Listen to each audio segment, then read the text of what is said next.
Hare Krishna, everybody. This is Krishna Dasa. Welcome you to today's session of Bhakti Sutra. Today we are going to start with Shloka 43. Before we start, I will say the prayer to Guru. Om Ajnanatimirandasya Jnananjanashalakaya Chakshurum Militamena Tasmai Shri Guruve Namaha. Om Namo Bhagavate Vasudevaya.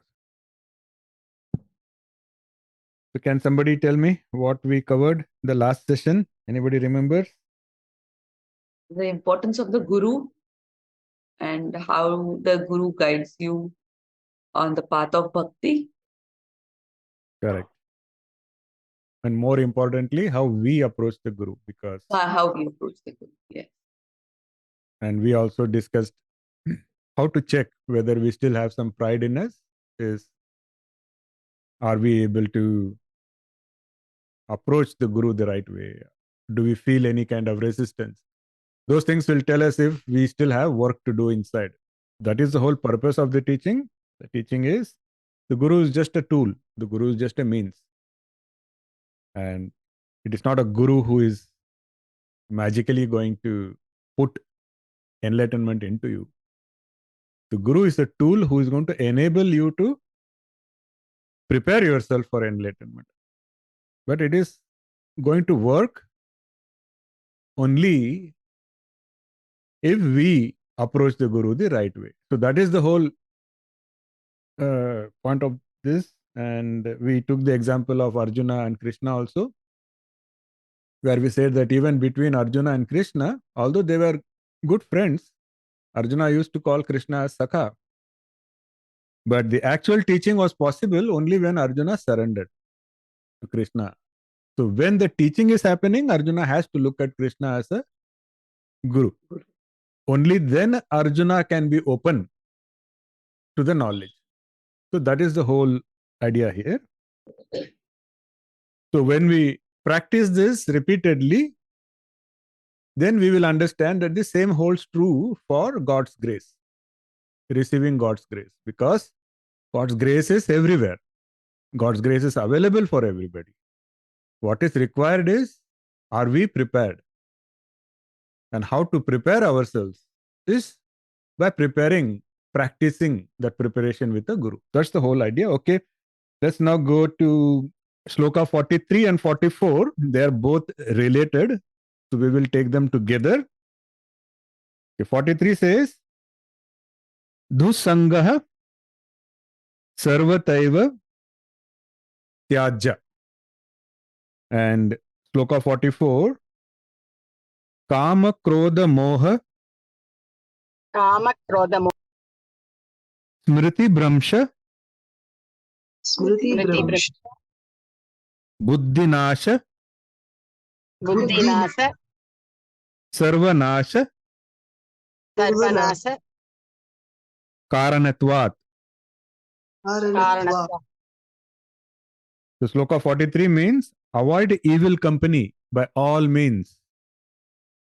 And Shloka 44 means the reason why bad company is so harmful is that it becomes the cause of lust, anger, delusion, forgetfulness, loss of discernment, and eventually it results in our ruin.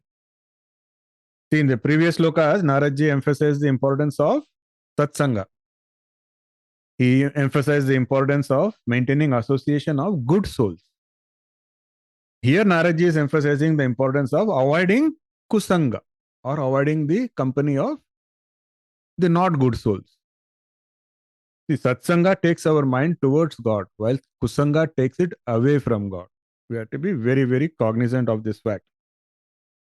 And when we are in kusanga, we tend to indulge in sinful activities. And they corrupt our mind. They cause our degradation. See, in order to maintain good health, we have to do certain things, right? We have to regular exercise. You have to have enough water. For mental well-being, we have to do meditation, etc., etc. Likewise, for good health, we also have to avoid a few things. We all know that we have to avoid oily food, stress, too much sugar, We know all of this. Just like that, to maintain spiritual health, there are some things that you should do and some things that you should not do. And Naraji has explained a lot of what you should do. And in the previous Shlokas, Naraji explained the importance of satsanga. That is what you should do. Associate yourself with satsanga as much as possible. And what you should not do, just like for physical health, you should not have fatty foods, you should not have stress and all of that. For spiritual health, you should not have kusanga. Very important. We cannot think that I'm special. Doesn't matter which company I have, I'm pure. I'll be fine. It doesn't work like that. The laws of nature does not discriminate. What holds true for Vinayak ji will hold true for Simran, will hold true for Deepali, is the same. So we have to just listen to the teachings of great sages like Narad ji and follow their examples. Because see, what happens when we spend time, kusanga doesn't just mean evil people. Kusanga also means people who are very materialistic, whose consciousness is deeply rooted in materialism. So they are going to drag you down, whether you like it or not. Okay? Because you will then be dragged and you will have more and more negative thoughts, negative emotions. What we have to understand, we discussed earlier, where Vivekananda had also said that when you give in to sensual pleasures, when you give in to those temptations, every time you give in, you become weaker. There is depletion of energy. Shankaracharya also said the same thing. You become weaker. Very, very strong lesson for us. That is why if you are in kusanga, it's a negative cycle. Like today, you are feeling very balanced. Today, you are feeling very calm. You are feeling very centered. You are in kusanga, you feel only a little bit impacted because you are very calm and very centered. But that little bit impact is weakening you, you don't realize. Because tomorrow when you are in the same kusanga, your impact is a little more. And by the time you have spent a few weeks with kusanga, you find it irresistible. You need more kusanga now.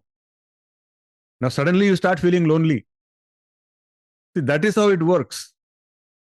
It keeps making you weaker, then it creates a dependency, and then it's extremely difficult to get out of that. That is why avoid kusanga. Naraji is also saying that prolonged exposure to kusanga can cause even spiritually advanced souls to fall down. See, I think many great sages and saints have said the same thing in many different ways. The importance of satsanga and the dangers of kusanga. In Western philosophy, there is a saying, better alone than in bad company. And there are a lot of these teachings that we should understand how to put them together. Like previously, Naraji had said, Anyashrayanas tyago nanyata. Sulataji also had a particular doubt on this one shloka, I remember. Because there Naraji had said, don't depend on other support. Your only support should be God. You have to get into that mindset. Anyashrayanas, all other ashrayas, support systems, tyago ananyata. Sacrifice them. That is ananya bhakti. When you are in ananya bhakti, you are in the mindset that God is your only support, true support. So all of these things fit together. So once you are able to be in that mindset, you will not be running behind kusanga. Oh, I'm lonely. I need 4 people. I need to go to a movie. Only then I will feel comfortable. That will go away. Because that is what makes us get into kusanga many of the time. We feel left out. We feel alone. We feel like, oh, if I don't go with them, they will not support me tomorrow. Naraji is saying you don't need that kind of a support. You have to believe and have faith that God will support you if you are on the right path. And then go find satsanga. Satsanga will be your divine support. People who are all thinking about God, spirituality, find such satsanga. When you find that satsanga, that will be the right support for you. I hope this all makes sense. The Ramcharitmanas, it is written, Barubal Bas Narak Karitata, Dushta Sanga Jani De Bidata, Ab Pad Deki Kusal Raguraya, Jaun Tum Kina Jani Janadaya. Living in bad company, even a good person can be led to hell by fate. Now, focusing my mind on your lotus feet, O Rama, even the people who know me will be blessed. It's a very strong statement. He says, now that I'm focusing on your lotus feet, even people who know me, they are also going to get blessed. That is the power of surrender. That is the power of my devotion to Rama. The same holds true for Krishna. And in Shloka 44, Naradji goes on to say that such kusanga can cause lust, anger, delusion, forgetfulness, and all those other. Does anybody remember reading something related to this? Any relationship between lust and anger and delusion and forgetfulness and loss of memory and all of that? Looks like you're already suffering from forgetfulness. In connection with Maya? Yes. So you all need stronger satsanga. I see a big improvement, and I'm totally thankful and happy that these days I see more involvement in the satsanga group. Previously, it used to be Saturday to Saturday or Friday to Friday satsanga, but please make the most of it. Do more of it. I'm not required. You are all satsanga. You can talk to each other. Anything else? Anybody remembers about all these things? Yes, Guruji, that constant thinking of something, it leads to attachment. Attachment leads to lust. Lust leads to anger. Anger leads to delusion. Delusion leads to memory disorder. Memory disorder leads to loss of intelligence and fall down to lower path or lower plane. And that's it. Game over then. Hey, excellent. So that is what Lord Sri Krishna had explained in detail, and that was one of the formulas we learned when we were studying Bhagavad Gita. And Naradji is re-emphasizing the same truth, because these are all truths. They will be repeated many times. Good. Now, what has Sri Krishna said in chapter 2 regarding this? It is chapter 2.62. Krishna had said, anger leads to distortion of one's reasoning abilities. That results to confusion and memory loss. When memory is impaired, intellect becomes weakened, and when intellect is weak, that's it, game over. Ultimately, you fall to your ruin. So that is why we have to keep in mind the company really matters. As we discussed in Bhagavad Gita, when we were studying Bhagavad Gita, we said there is a simple formula, ABCD. And the first was A, association. And pay attention. Be very clear on what the message is. The message is not you have to be with Brahmins, or you have to be with Pandits, or you have to be with Pujaris. That is not the message. The message is you have to be with people who are all on the path of spiritual development, spiritual evolution. The quality is important. It is not a caste or a birth we are talking about. So satsanga doesn't mean, you start doing kundali matching and saying, whoever is part of this gotra and sutra, then I'm going to go around with them. That is not the message. The message is you will know who are all aligned, who are all on the path to spiritual evolution, spiritual development. Pick them as your association. Your journey becomes easier. The more you pick the other kind of people, your journey is going to become very difficult. That's a law of nature. So don't fool yourself by saying that I'm an exception. Be very aware of this one small fact, and that itself will make a big difference.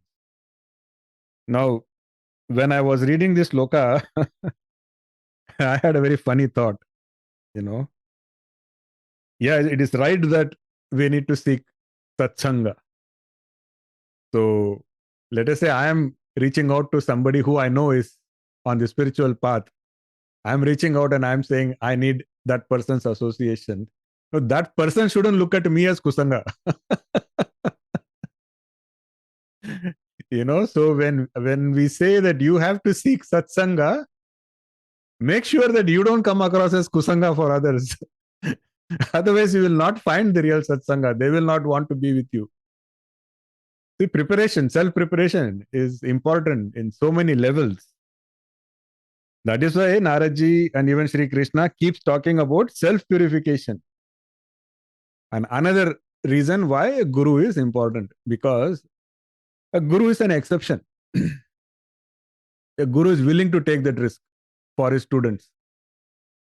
Even if the guru knows that the student is not evolved or if the student is not evolving, the guru doesn't look at that as a kusanga. The guru looks at it as a opportunity to bring somebody else up. And so self-purification and approaching the guru the right way has one more advantage. That is how you can kickstart your journey into a satsanga. I hope it all makes sense. This is how the teachings of Naradji, Krishna, they're all very profound, and they will all keep connecting the dots with various other teachings. You have to take them in their entirety. So in Ramcharitmanas, I really like Ramcharitmanas. The way they have written it, the poetic way is beautiful. So in the Ramcharitmanas, Tulsidas ji says, Kam Ram kahan bisrama, jahan nar base, tah kam nahi, jahan kam tah nahi rama. Wherever there is kam, there is no Ram. And wherever there is Rama, there is no Kama. Beautiful, isn't it? So first make sure you are in control of your Kama, your lust, your vikaras. You will come in contact with Rama. And once you come in contact with Rama, Rama will make sure that you don't have Kama anymore. Even in these are all, I mean, sometimes some people say that, oh, these things were written 10,000 years ago, 5,000 years ago, are they relevant today? And we discussed earlier, these are all Sanatana Dharma, teachings of Sanatana Dharma. These are all absolute values, absolute truths. They are timeless. So even in modern times, I just wanted to give you an example of a very famous person whose life was destroyed because of kusanga. And it is documented, it is a fact. You can look it up. So her name is Whitney Houston. How many of you have heard of Whitney Houston? Yeah, I see 2 or 3 people. She's one of the most famous, popular singers. Incredible voice. Do you know that she was the most awarded female artist? She had 2 Emmy Awards, 6 Grammy Awards, 30 Billboard Music Awards, 22 American Music Awards, and so many other awards. She was the most awarded female artist. And she had a powerful voice and she had evergreen hits. You should listen to this song, I Will Always Love You. This song is one of the most powerful, profound songs sung. And whenever there are competitions, like American Idol and all of that, whenever anybody says we are singing this song, all the judges will ask them, are you sure that you want to attempt this song? Because it is considered to be like the measure, the other songs based on this. That level of talent. She was also an actress. She acted in films like Bodyguard, Waiting to Exhale. They were all hit movies. Not just that, she was also a philanthropist, a very charitable person. And she supported many charities, including the Children's Defense Fund. Then what happened? In the 80s, she befriended a person called Bobby Brown. And this person had a history of drug use and drug abuse. That's it. Her downfall started. She didn't commit a crime. She didn't have mental illness. She didn't have physical illness. Nothing bad happened to her. She was at the peak of her career. She had talent. She was famous. She was kind-hearted. Everything that you could imagine a successful person should have. The one mistake she did, kusanga, Bobby Brown. That's it. At the age of 48, she died of drug overdose and she died drowning in a bathtub. So unfortunate and so sad. Like it is documented also, like it's commonly, everybody attributes her downfall to her friendship with this bad element, right? So this is a modern example, but there are countless such examples. Doesn't matter how good you are, doesn't matter how strong you think you are, if you are in bad company, it will impact you. So be very aware of the company that you keep and always strive to have satsanga. That's the teaching here. Shall we go to Shloka 45? Taraṅgāyitā taraṅgāyitā apīme apīme saṅgāt-samudrāyanti.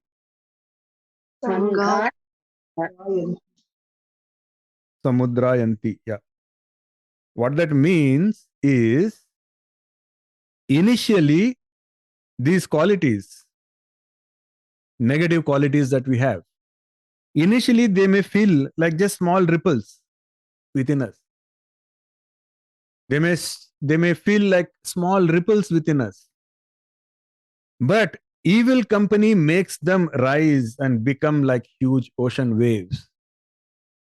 So they amplify your negative qualities. So whatever you think is just a small problem within me, yeah, I know I have a little bit of anger, but that's not an issue. I know how to control it. Yeah, that's fine. But you stay in kusanga for long enough, that anger will become a problem. That is how it works.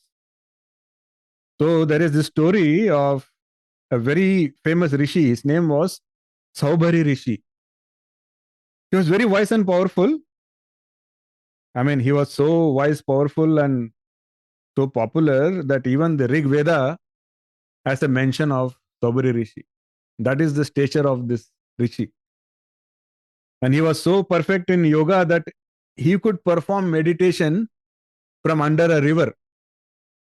He could enter a river, sit inside a river, and do meditation. So, such a powerful, elevated soul.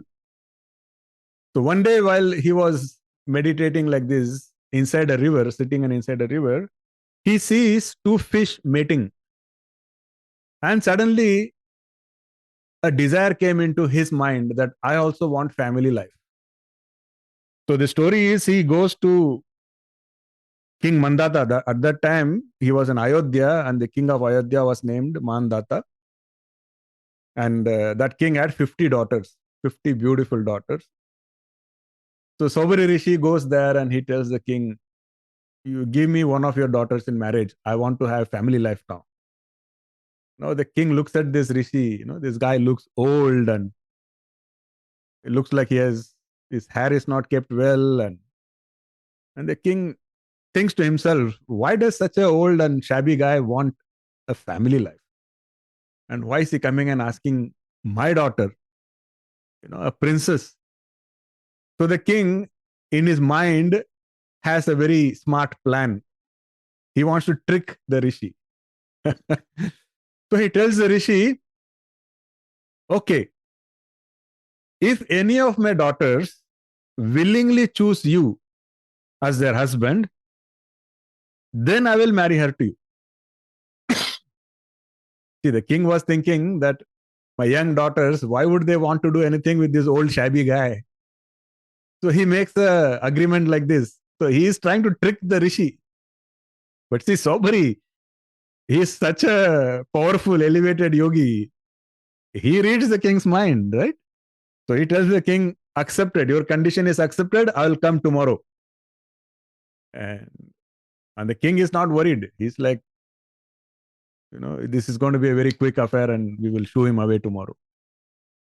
But tomorrow when the Rishi comes, the Rishi is a transformed person. He has used his yogic power to transform his body. Now he's a very radiant, young looking, strong looking guy now. And what happens? All 50 daughters say, we want to marry him. So the story goes, now the king has to keep his word because he's a king. He has given a word in front of people. The king cannot go back. So he marries off all 50 daughters to Saubhari Rishi. And the story goes that Saubhari Rishi used his yogic powers to make 50 copies of himself. And he builds 50 castles. And then he spends 50 wives, 50 bodies, 50 castles. Each of those wives, he has 10 children. Each of those 10 children have 10 more children. Like that, it's going. And a couple of thousands of years pass. And then one day, suddenly something strikes this Rishi. He just wakes up and says, what am I doing? What was my path? What kind of austerities I have already done? I was so elevated. I had progressed so much. And that one small kusanga. What kusanga? Kusanga of 2 mute fishes. And a Rishi becomes a householder. A Rishi of sober stature, who is mentioned even in the Rig Veda. It's no small feat. Getting entry into Rig Veda is 1,000,000 times more difficult than getting entry into Guinness Book of Records. A person of that stature, just a minute of kusanga. That is the teaching that Naradji is giving here. Naradji says, you may just have a small ripple, because that Rishi was so elevated that things like lust were very tiny ripples within him, which he could easily manage. But that kusanga of that 1 minute also, what happened? Amplified that vikara. And that made him act in a certain way, and that changed the entire course of his life for the next thousands of years. That is the teaching of Naradji here. Be very careful about your company, because you may be a good person, you may be progressing spiritually. Maybe the vikaras are very tiny within you, but kusanga will amplify those vikaras. That is one of the other reasons why we should be very careful. Adi Shankara also has said in the Viveka Chudamani. What he has said? He has said that, know that the deluded man who walks the dreadful path of sense craving moves nearer to his ruin with every step.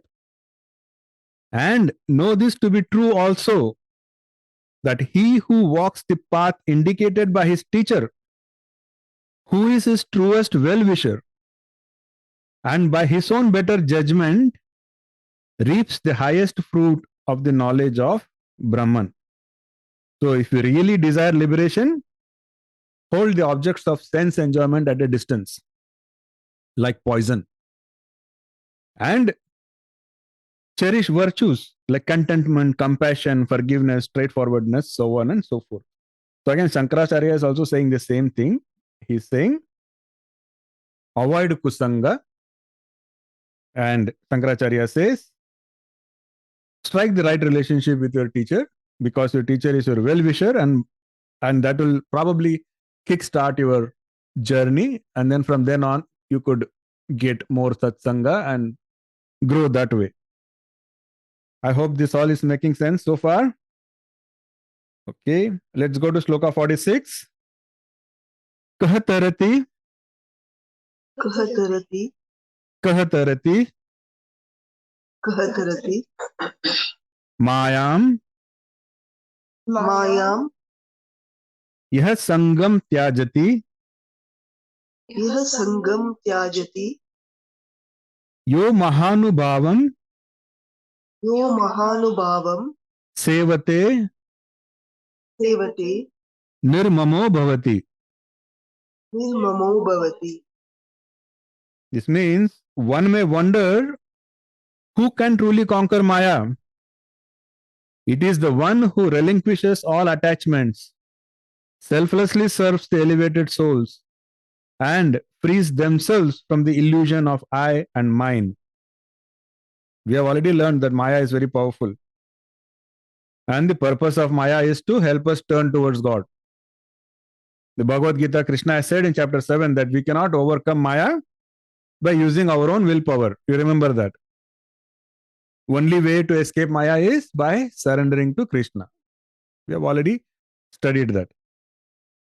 And in 7.14, Krishna says, overcoming my divine energy, Maya, which is made up of the 3 modes of nature, is indeed a formidable task. However, those who wholeheartedly surrender to me can easily transcend it. But how do you get this mindset of surrender? See, this is a question which has haunted people again and again.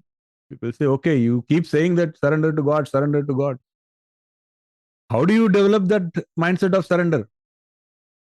That's a very valid question. So Naradji is saying, first we must relinquish attachments. Simple.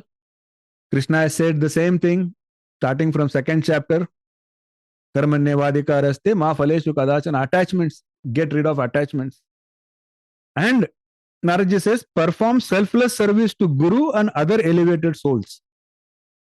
Service to other elevated souls. Why we should, anybody, are you able to connect the dots? Why should we perform service to Guru and other elevated souls? This will help us purify ourselves, like the Yeah. practice. Purify yourself, okay. What else? Deepaji, you were saying something? No, I mean, it will help us also to elevate ourselves, purify ourselves. Okay. Yeah, essentially satsang. I mean, you're associating yourself with elevated souls. That influence will come. Association is good, but Naradji is asking us to perform selfless service to Guru and Yeah. elevated souls. So, selfless service to Guru is first, then to God. Through Guru only we can reach God. So Yes, correct. All right answers. I'm looking for one key word there, which will, yeah. surrendering the ego. Yes. How can you perform service to Guru? How can you perform service to God if you think you are the greatest? You know, some people, even in a classroom, they feel a lot of sankoch to call the teacher as teacher. I've seen this in Western classrooms. You know, they will say, hey Tom, hey Bob. And I've seen this even in my son's classroom. And I've asked my son also once, why don't you call them as teacher or sir? But because he used to do that when he was in India, you know, but once he came to Canada, he is becoming a Canadian. And so I was asking, I wanted to know what is his thought process. I wanted to know if pride is getting into him.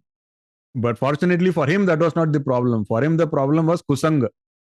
Because all his friends are calling teachers by name. So he's also calling the teacher by name. But I do have discussions with some of those kids. I don't directly ask them, of course, but I have my ways of finding out what is the core issue. It's a lot of pride. They find a lot of sankoch. How can we, you know, that's not healthy, right? So even to call a teacher as a teacher, your lesson starts there. Yeah, I mean, in some cultures, they don't call even their parents as dad and mom. Even that they call by name. But in our culture, there is a purpose why we have given a salutation to every relationship. It is for us, for our development. Because if you look at a father and mother, and if you can look at them with that bhav, that is helping us keep our ego under control. Just like that. How will you serve the Guru or other elevated souls? Tomorrow, there is a Saint Narad or Naradji kind of personality. Do we feel that mindset of service to them? That is important. Because as Lakshmiji rightly pointed out, that is possible only if you keep your ego and pride under control. So that is a litmus test. If a saint comes in front of you, are you able to have that bhava? Or do you find a resistance? Resistance can be because of two reasons. One is an intellectual reason, which is you are not sure if that person is really a saint. That is a very valid reason. That is fine. Even Krishna says, use questioning, use your analytical mind. But once you are convinced that the other person is elevated or other person is senior or superior or saintly, whatever, then do you still have resistance? That resistance is ego and pride. And Naradji says that has to be addressed. And that is the reason why service to Guru and other elevated souls is repeated by many saints. Because that will help you get rid of pride and ego. And in the Bhagavad Gita, we studied that the fundamental thing that Krishna hates is pride. There is no scope. You may live under illusion or delusion that, Krishna is your best friend. Krishna is everybody's best friend. But if you really want Krishna's grace, that is only possible once your pride is under control. Pride is a barrier that you create between yourself and Krishna. And Krishna has made it very clear that until that pride is taken care of, you will not really have my grace. You cannot perceive me. So this is how you connect all the teachings on why satsanga is important, why surrender is important, why service to Guru is important, why service to saints is important. The dots are connected. At the end of the day, it is for our spiritual evolution. So Adi Shankara has said in his famous book, Bhaja Govindam, another famous work. These are some of my favorites. Bhaja Govindam, Viveka Chudamani, Ramcharitmanas. You will find me quoting from these again and again. There is so much wisdom in them. I'm going to ask if anybody remembers. We have already studied this particular verse when we studied Bhagavad Gita. It starts with Satsangatve Nissangatvam. Does it ring a bell? Sangatve nirmogatvam. Very nice. Lakshmiji remembers it. Very good. Satsangatve Nissangatvam, Nissangatve Nirmohatvam, Nirmohatve Nishalatatvam, Nishalatatve Jivana Mukti. Very beautiful verse by Shankaracharya, such an elevated soul.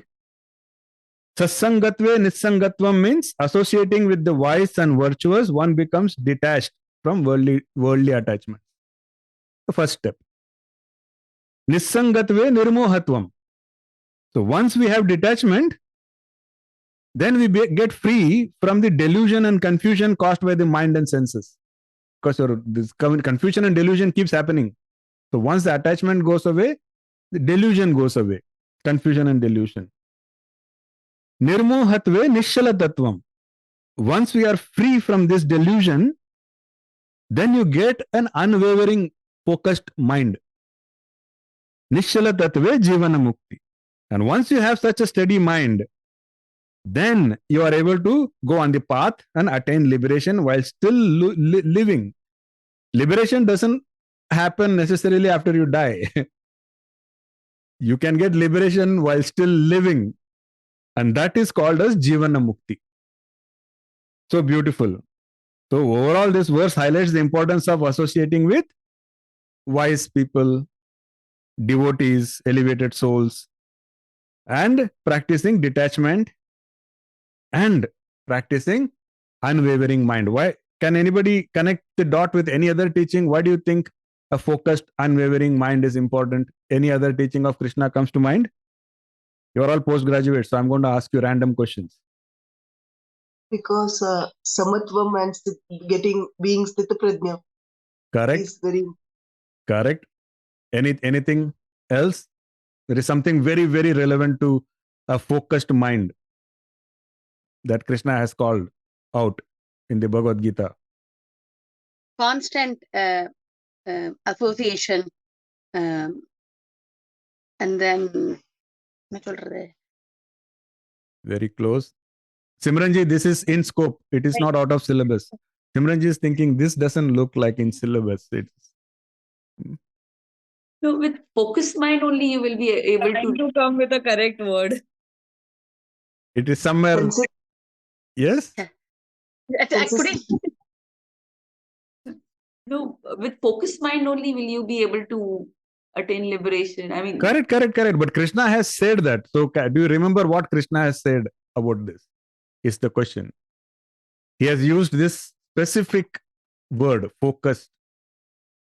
Okay. Okay, I'll give a tip. It's that the teaching starts with the word ananya. Ananyasi. Ananyasi Bhakti.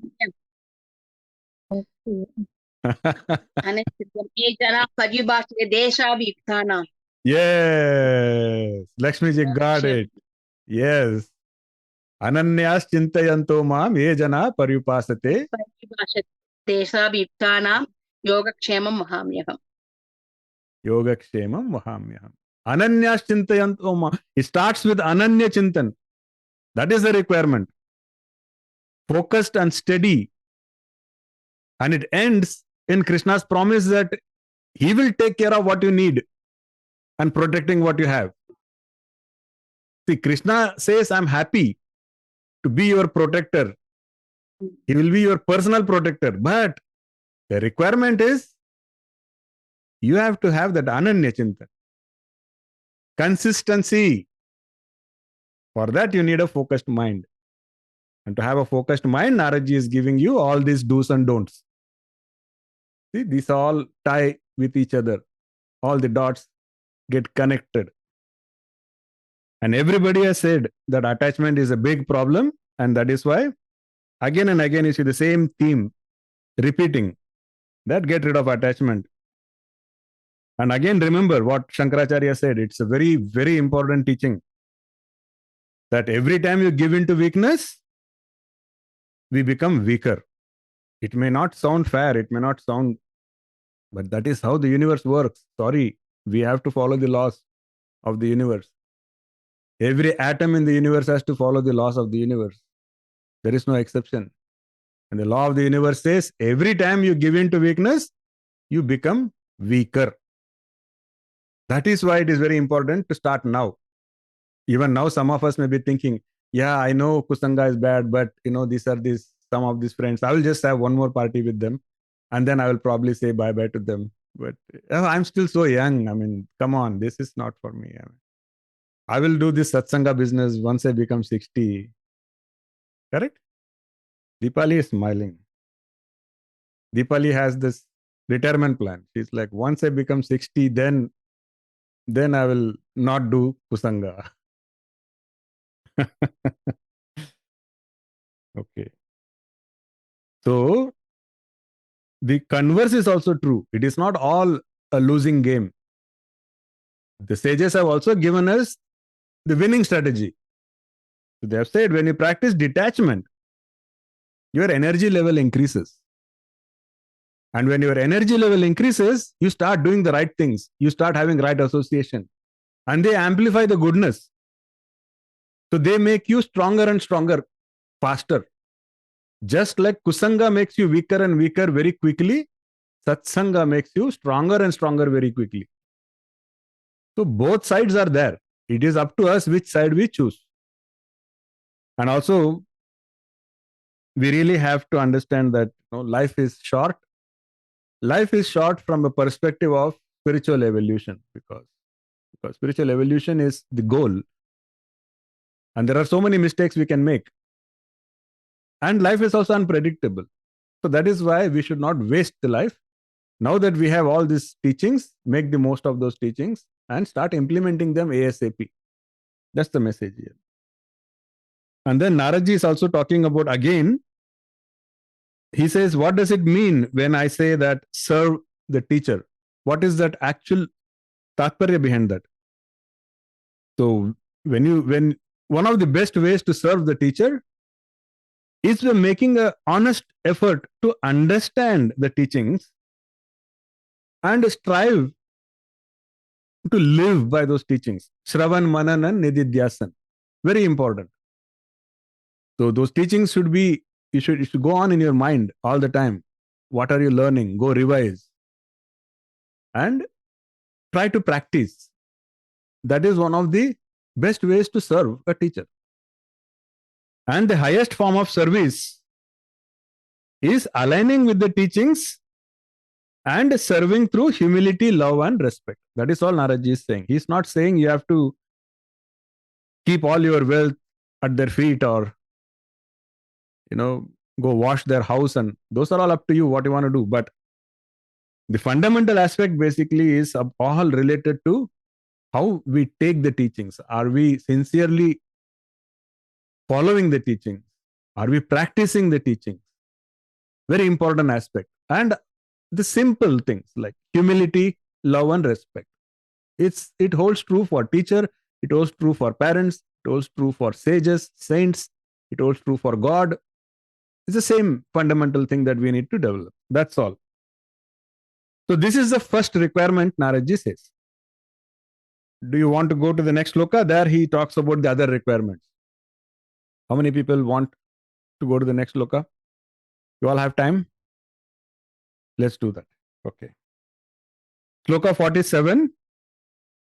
Yo vivikta sthanam Yo vivukta sthanam sevate Sevate yo loka bandham yo lokabandham unmulyati unmulyati yo nistray gunyo Yo nistray gunyo bhavati bhavati yo yogakshemam tyājati.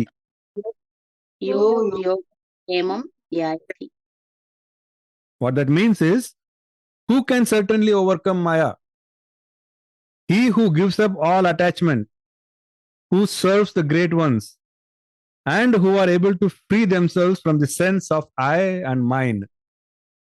Those who avoid the world. Earlier Naraji had said we can do bhakti even when living in the world. Still he says seek out time that we can spend in solitude. Very, very powerful concept. That helps us solidify and focus our mind on God. It's a fundamental requirement for progress on the spiritual path. You cannot always live in a crowd. So Lord Krishna also has emphasized the need for solitude in the Bhagavad Gita many times. Before we go there, freeing ourselves from the sense of I and mine. Does that ring a bell? Any teaching of Krishna comes to mind? You can raise your hands if the teaching comes to mind. Yes, Simranji? When we give up all our egos and serve. Correct, correct.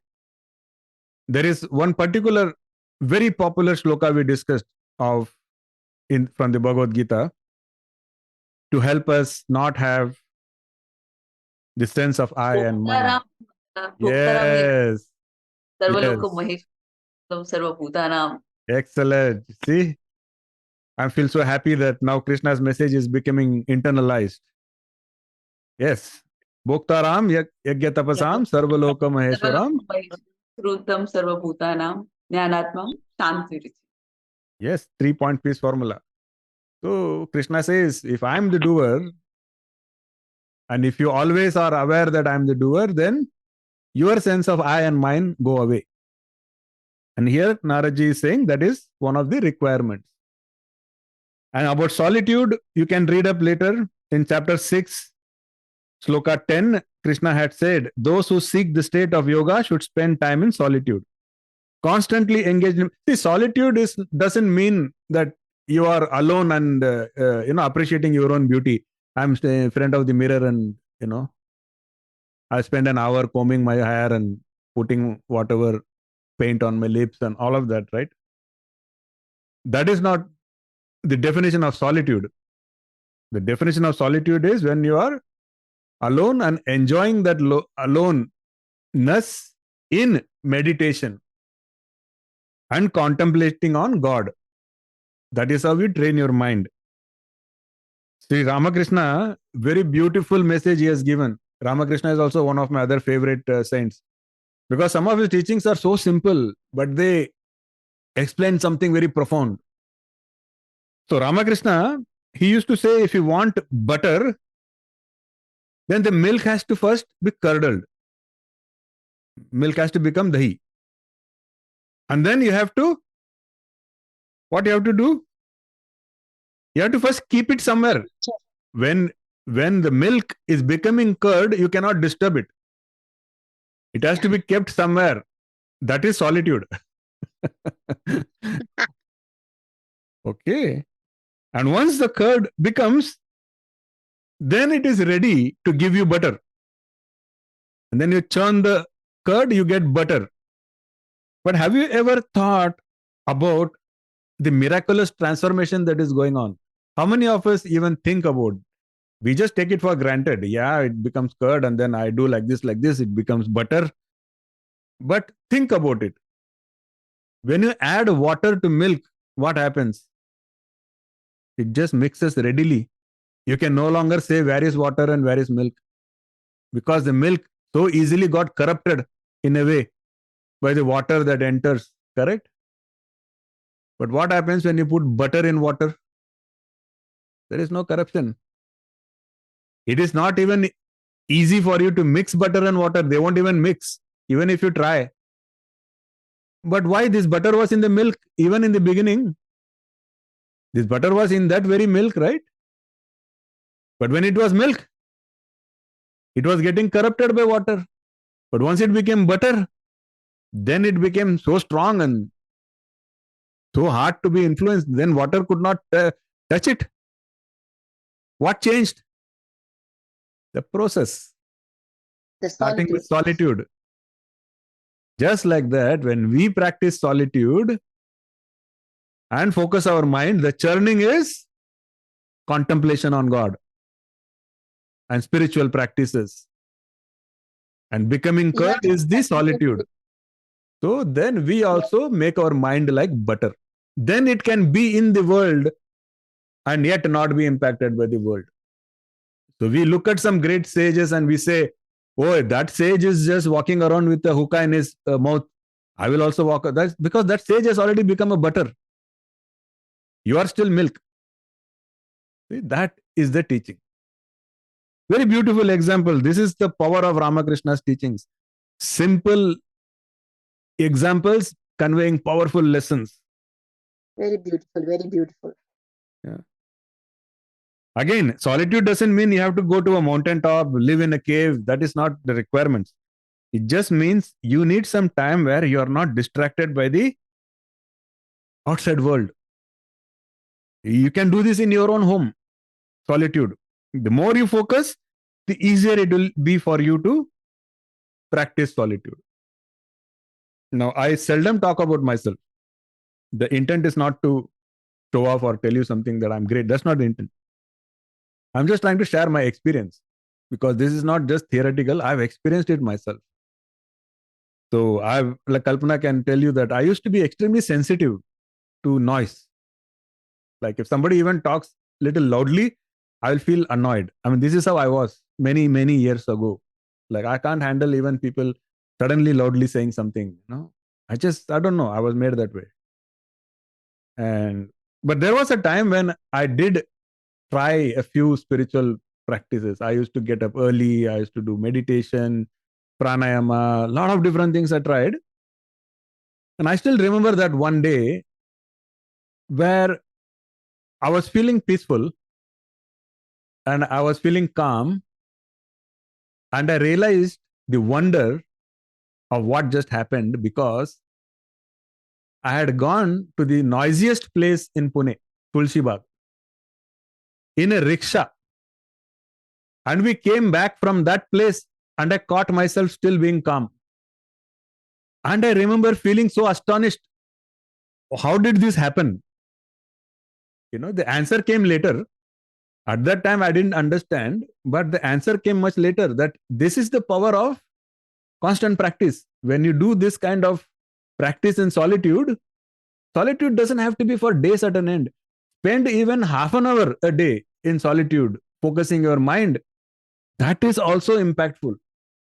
And eventually, your mind will start becoming like that butter, where you can be in the world and still not be impacted by the world.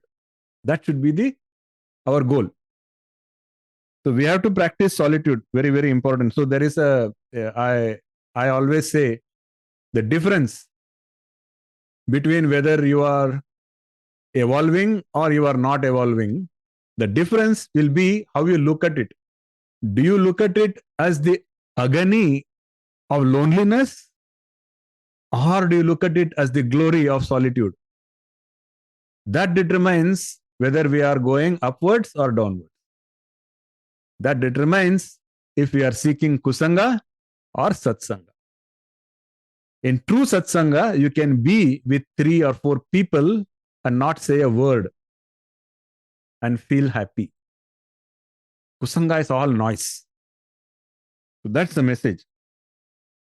So by such a practice of ananya chintan for a long time, Krishna says that the various impurities of the mind are removed. The same thing Naraji is also saying. When you practice such ananya chintan regularly, then the impurities of the mind go away. And eventually you will get vairagya. Vairagya is very, very important. Detachment. And when that happens, the control that ego has on you reduces significantly. See, keep this in mind. This is another very, very profound teaching. The teaching is the ego can impact you only as long as you have attachments. When you are practicing detachment, when you in the mode of vairagya, the power of ego reduces drastically. When you are a vairagi, totally, then ego can do nothing to you. And once you reach that stage, this is the most profound teaching, because earlier Krishna had said, right in the second chapter, Krishna had told Arjuna that your job is to first move towards goodness, move towards sattva guna. He said, but for ultimate liberation and ultimate success in spirituality, you have to rise above even sattva. You have to rise above all three gunas. You remember, that is what Krishna had said. Here Naraji is tying that thing together, and he is saying, when you do such contemplation regularly, when you do this Ananya Chintan, then you start becoming a Vairagi. And when you become a Vairagi, ego loses its power on you. And when ego loses its power on you, that is when you overcome these three gunas. Beautiful, methodical. So profound. So it all starts satsanga, service. See, you will then realize, once you introspect on all of this, you will realize how every teaching, they tie into the other teaching, how all the dots, they connect with each other. Like if you are coming somewhere right in the middle and looking at some random statement says, oh, ye kya hai? Service to Guru, service to Saint, service to this, doesn't make any sense. But it will, if everything you put in the context, because that was preparing you, that was readying you to eventually become a Vairagi and rise above the three gunas. And once you are rising above the three gunas, you are winning the game. So Lord Krishna has said that in our pursuit of liberation, we need to rise above even Satya. So what happens when you rise above even Sattva Guna? That stage is called Paravairagya. Vairagyam, use Vairagya, you go above Sattva Guna, you become a Paravairagi. Because once you become a Paravairagi, desires, there are no desires. Desires are vanished. Because again, ego can influence you only as long as you are under the power of gunas. And desires can impact you only as long as you are under the influence of gunas. Once you are risen above the gunas, there is no ego, there is no desire. That is the absolute state of bliss that we are supposed to reach. This is the kind of person for whom Krishna says, Yogakshemam Vahamyam. We cannot just randomly open the 9th chapter, go to the 22nd verse and say, Yogakshemam Vahamyam. Oh, Krishna said he will take care of everything. From tomorrow, I am not going to office. And then nothing happened, then I come and say, your God doesn't exist. Because he said he will take care of it. That is not it. Read the complete Bhagavad Gita. Get it all in context. Once you are a Vairagi, once you are on the path to becoming a Paravairagi, you are absolutely under Krishna's care. Then Krishna keeps his promise. Yogakshemam Vahamyam. When was the last time you read about a great sage or saint who died of poverty or who died of hunger? God takes care. But you have to reach that stage. And that stage means you don't have to be a scholar, you don't have to be a Raja Yogi, you don't have to be a Pandita. You just have to have a little bit of humility and consistency possible. Not at all difficult, right? That is what Naraji is saying. His assurance is each one of us can become a Jivana Mukta. In this life, while we are alive, we can reach that stage. Just follow the teachings. That's all. In the right mindset. So I hope this all makes sense. So thank you again. Hare Krishna. Really grateful for your continued association. If you had any questions, comments, the floor is yours. Recordings. You have to stop the recording. Okay.